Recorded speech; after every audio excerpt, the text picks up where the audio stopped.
episode terbaru podcast hari ini. Senang banget bisa hadir menemani kalian kembali dimanapun kalian berada. Terima kasih juga udah mau meluangkan waktunya untuk mendengarkan podcast ini.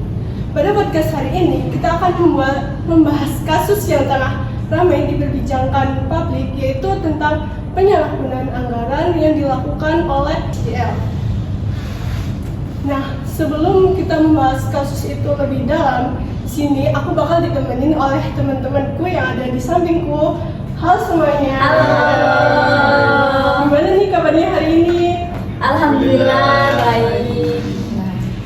Boleh dong perkenalan terlebih dahulu kepada teman-teman kita yang ada di layar kaca, mulai dari yang sebelah sini.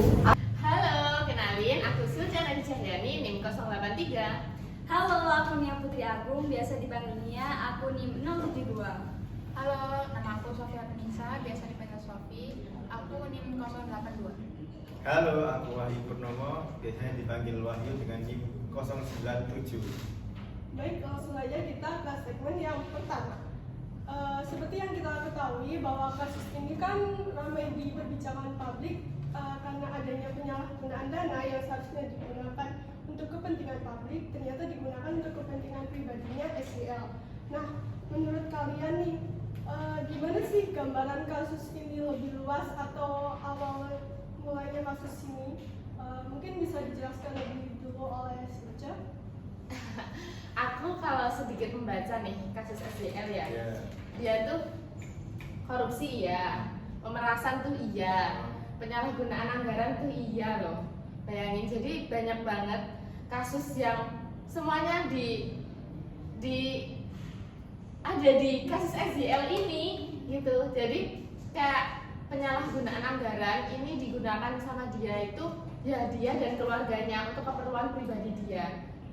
Bahkan dia sampai pemerasan ke anak buahnya, anggota-anggotanya itu dengan ancaman kalau nggak dikasih uang itu mereka bakal dipecat dari jabatan itu, kayak gitu. Jadi kayak segitunya ya pejabat. Apalagi dia kan Menteri Pertanian ya kan? Iya. Ya, kayak gitu. Mungkin ada yang mau nimpalin. Iya sih, kalau menurut aku itu dia itu menyalahgunakan kekuasaannya.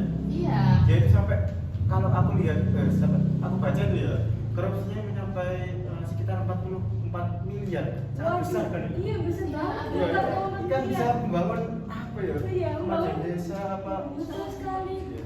Dari segitu banyak itu dibuat apa aja kira-kira? Ya, untuk keluarga sendiri. Untuk Jadi kepentingan pribadi kan. Iya, tapi mau lurusin nih ya, kalau aku baca 44 itu uang yang dia ambil sejak dia awal menjabat sampai ketahuan itu. Tapi yang ternyata akurat dipakai dia sama keluarganya cuma 14, berapa miliar gitu. Cuma 44.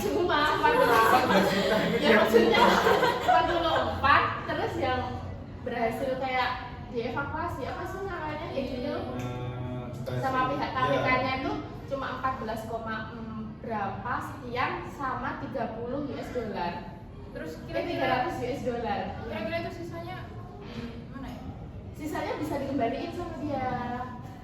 Ya, dia itu sering, kalau aku lihat juga dia sering kunjungan ke luar negeri juga. Mungkin Pakai uang pakai uang siapa ya? itu juga mungkin. Tapi ya. nggak bisa.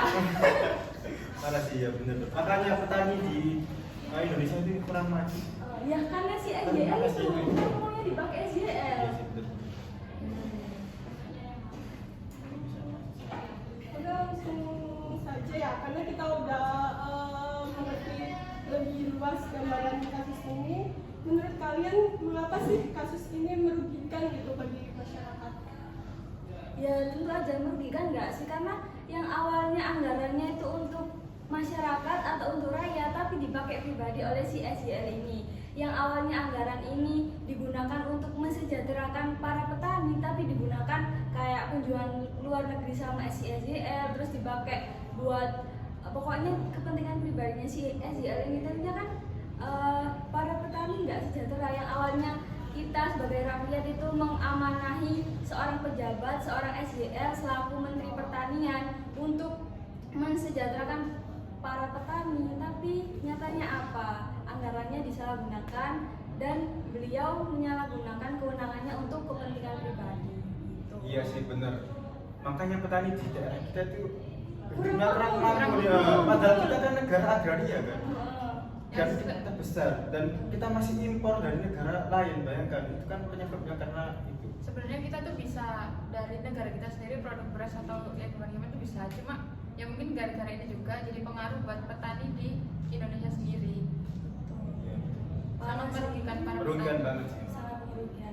Terus kalau mereka mengalami kerugian nih ya, misal tanamannya mati atau curah hujan, mereka tuh kayak ya mereka yang uang mereka, tapi ya itu padahal seharusnya ada anggaran buat pupuk loh buat para petani itu biar Makanya tanamannya Indonesia ini mahal. nah Betul sekali. Mungkin selain merugikan para petani dan masyarakat lainnya, mungkin kayak masyarakat itu jadi kurang percaya gitu loh sama pemerintah, karena pemerintah yang kita amanahi untuk mensejahterakan rakyat malah menyalahgunakan kekuasaan. Jadi kan kayak kita kurang percaya gitu kan sama para pejabat. Oh, begitu ya. Kalau terus ya memasuki segmen yang ketiga, menurut kalian nih, kan setahu aku SJL ini udah ditangkap ya. Itu hukumannya udah sesuai dengan apa itu undang-undang ataukah belum? Gimana? Bisa dijelasin? hukuman aslinya tuh 10 tahun ya, 10 tahun penjara sama ganti uang untuk kalian. Tapi terus di ini lagi ditambahin lagi 2 tahun, jadi 12 tahun penjara. Dan misal dia nggak bisa melunasi uang yang 14 sama 300 US dollar tadi itu, dia cuma Ganti 4 4 bulan. bulan doang. Cuma 4 bulan doang. Itu yang menurut aku kayak uang segitu Nggak make cuma sense. Bulan oh nggak adil nggak sih? Iya, makanya itu hukum di Indonesia kadang kurang adil karena itu uang. dan dia kan jabat 5 tahun nih, itu korupsi semua. Ya Terus ampun. terus cuma dihukum 12 tahun, nanti ya 12 tahun itu dengan uang yang banyak yang Itu gak setimpal sih menurut. iya, mungkin 12 tahun itu uangnya masih nggak sih di keluarga. Bayangkan 44 miliar itu bisa untuk berapa keluarga? Pasti belum pernah ya direktur Iya. keluarga itu bisa Belum pernah. sama sih. Makanya itu sangat merugikan sekali. Hukumnya harus setimpal banget. sih. Jadi bisa dibilang hukumnya yang diberikan ke SJL ini belum setara, belum setara setimpal. sama yang dia lakukan gitu. Iya. Betul banget. Apalagi yang Keluarganya bisa dimiskinkan nggak sih? Maksudnya Boleh. keluarganya Setuju. Jadi hampir semua Betul. apalagi yang tadi cuma mengganti 4 bulan doang itu gak Nggak banget. sepadan ya. Iya. itu ibaratnya 1 miliar dihitungnya cuma sebulan gitu. Belum lagi kalau dia tuh apa sih di penjara tuh kan ada kalau kamu sholat, Oh iya, rajin benar. itu keringanan kan dikurangin lagi masa penjaranya. Itu. Iya kan nggak seuzon ya, tapi demi untuk keluar duluan kan kenapa enggak untuk berbuat baik? Iya sih. benar. Habis itu kalau keluar nggak menutup kemungkinan kalau bakal dikerjakan. Iya. Terus isu. Ya, oke, lanjut yang segmen keempat, yaitu pelajaran apa sih yang bisa diambil dari kasus ini gitu, dan harapan kedepannya gitu agar kasus ini nggak terulang lagi. pelajaran yang biasa diambil mungkin kita itu jangan egois sih. Soalnya kayak dia itu menggunakan uang rakyat buat kepentingannya pribadi kan. Sebenarnya itu tuh kayak ya hal yang jangan dilakuin. Soalnya tahu sendiri itu tuh egois banget. Terus kalau misalnya dia nggak mikirin gimana keadaan rakyat sama petani di Indonesia. Terus apa tadi pertanyaannya? Harapan agar ini nggak terulang. Harapannya mungkin dari pihak apa namanya yang SJM. KPK. Iya, iya, iya, KPK-nya. itu bisa ngasih kayak Hukuman hukuman yang yang lebih besar. setimpal, mungkin biar nanti nggak ada kejadian-kejadian kayak gini lagi. Pemerintahnya sih ya, harapanku pemerintahnya diperbaikin lagi untuk pengangkatan seorang pejabat yang memimpin negara ini juga. Kan menteri dipilihnya sama Presiden. Presiden. sama presiden.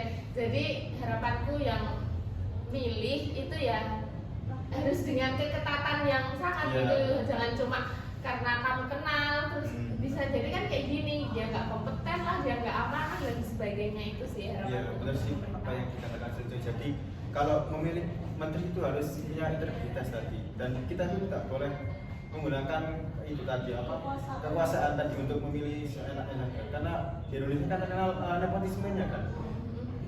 Dan harapanku sih semoga pemerintah itu lebih transparan lagi dalam soal Pemilihan.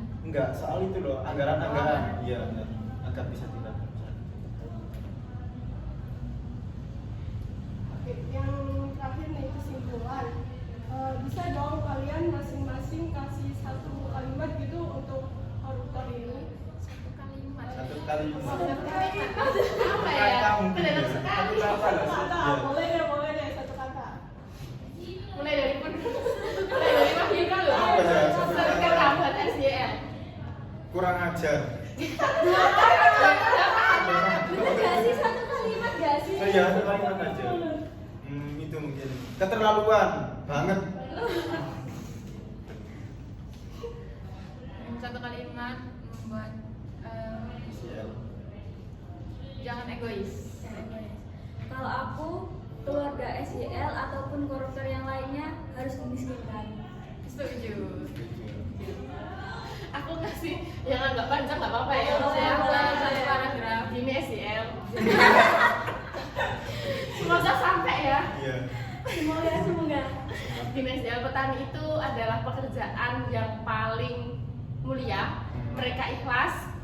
Mereka paling ikhlas ya kan? Paling Dari ikhlas. mulai menanam, terus panen, terus menjemur, menjual, itu adalah pekerjaan yang paling mulia. Di panasnya matahari, di terik panas dan di hujan, seikhlas itu, dan kamu mengkhianatinya. Aduh. Bayangkan SYL, petani kita ke depannya ini bagaimana? Kalau nggak ada petani, mau makan apa? Mau makan apa? Mau apa beras? Mau beras jadi padi. Cukup. Kira-kira semua kata-kata dari teman-teman kita ini baik, karena udah selesai juga pembahasan kita tentang kasusnya SYL. Cukup sekian. Terima kasih udah mau meluangkan waktunya untuk menonton podcast ini. Jangan lupa like, share, and subscribe video ini, dan sampai jumpa di episode Selanjutnya. selanjutnya. Bye.